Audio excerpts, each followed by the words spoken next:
ওদের মনে হয় মালিকানা তো দোকান হিসেবে না, দোকান হিসেবে পুরো 11 মাঠ অনেকটা হিসেবে হলো, তবে খুব বেশি এক্সপেন্সিভ হয়ে যায়। গরম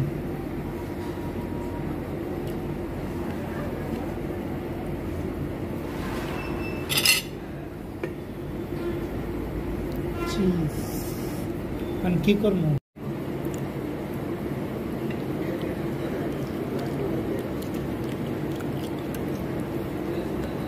মেঘালয় যারা যারা ট্যুর করে সবার লিস্ট করতেছে আছে, ইন্ডিয়া ট্যুর করে